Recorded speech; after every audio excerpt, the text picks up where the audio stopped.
Hello అండి, welcome back to mom's tradition. ఈరోజు అటుకులతోటి మిక్చర్ ఎలా చేసుకోవాలో చూపిస్తానండి. ఇది చాలా ఈజీగా చేసుకోవచ్చండి. ఇది ఈవినింగ్ స్నాక్గా కానీ లేకపోతే మనం ఎక్కడైనా బయటికి వెళ్ళినప్పుడు కానీ, అంటే పిక్నిక్ కానీ మనం ఎక్కడైనా టూర్లలో కానీ వెళ్ళినప్పుడు ఈజీగా చేసుకోవచ్చండి. పెద్దవాళ్ళకి కానీ పిల్లలకి కానీ అప్పటికప్పుడు ఈవినింగ్ స్నాక్ లాగా చేసి ఇవ్వచ్చండి. ఇది చాలా టేస్టీగా కూడా ఉంటుంది. చూడండి, ఒక హాఫ్ కేజీ నేను అటుకులు తీసుకున్నాను. అది మరీ పలచగా ఉండకూడదు, గట్టిగా ఉండకూడదండి. కొంచెం మందంగా ఉండే అటుకులు తీసుకోవాలి. ఇప్పుడు చూడండి, అన్నీ జల్లెడ పట్టుకున్నాను. అట్లా జల్లెడ పడితే ఏమన్నా చిన్న చిన్న పార్టికల్స్ ఉన్నా కూడా వచ్చేస్తాయండి. చూడండి, అట్లా అన్నీ జల్లెడ పట్టుకొని పక్కన పెట్టుకోవాలి. ఇప్పుడు ఒక కడాయి తీసుకోనండి, అందులో ఆయిల్ పోసుకోవాలి. ఇప్పుడు 100 గ్రామ్స్ పుట్నాలు తీసుకోవాలండి, అంటే వేయించిన శనగపప్పు. అవి కూడా ఆయిల్లో వేయించి తీసేసేయాలి. 100 గ్రామ్స్ పల్లీలు కూడా తీసుకున్నాను.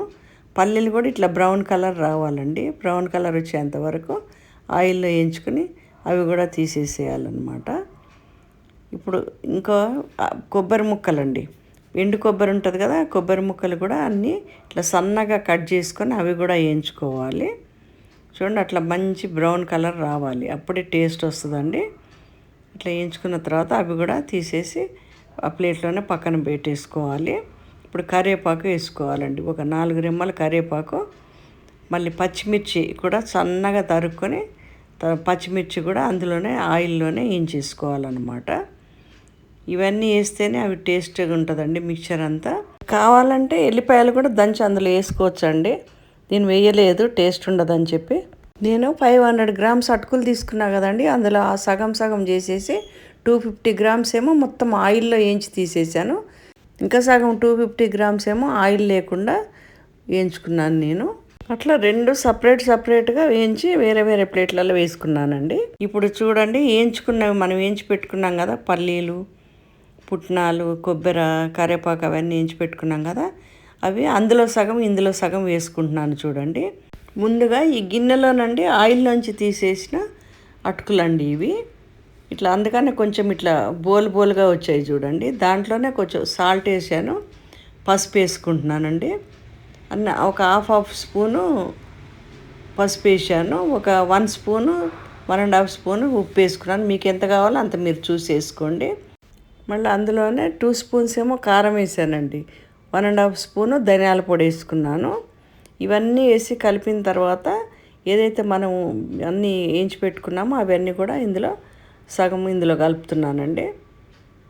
ఇవన్నీ కలిపిన తర్వాత మళ్ళీ ఎల్లిపాయలు ఉంటాయండి, అవి కచ్చపచ్చగా దంచుకొని అది కూడా అందులోనే కలిపేసాను అనమాట. చూడండి, అట్లా ఎల్లిపాయలు అట్లా దంచుకోవాలి, కచ్చపచ్చగా దంచేసుకోవాలి. దంచి అందులోనే కలుపుకోవాలి. నేను పచ్చిదే కలుపుతున్నానండి. కొంతమంది ఆయిల్లోనే వేస్తారని చెప్పాను కదా, నాకు పచ్చి ఎల్లిపాయలే ఇట్లా దంచి వేసుకుంటే టేస్ట్గా అనిపించిందండి, అందుకనే అట్లాగే నేను వేసాను. ఇప్పుడు చూడండి, వేరేగా కొంచెం ఆయిల్ వేసి వేయించుకున్నాం కదా అటుకులు, సపరేట్ పెట్టింది. ఏదైతే మిగిలిన ఇంగ్రీడియంట్స్ ఉన్నాయో అవన్నీ కూడా అందులో వేసాను.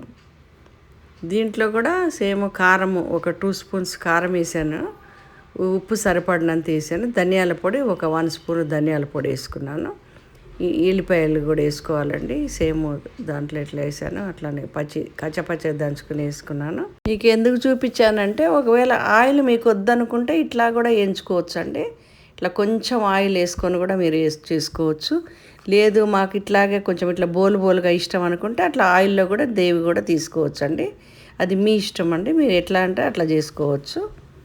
రెండు కూడా టేస్టీగా ఉంటాయండి చాలా. ఇవాళకి ఇంతేనండి. షేర్ చేయండి, సబ్స్క్రైబ్ చేయండి, లైక్ చేయండి.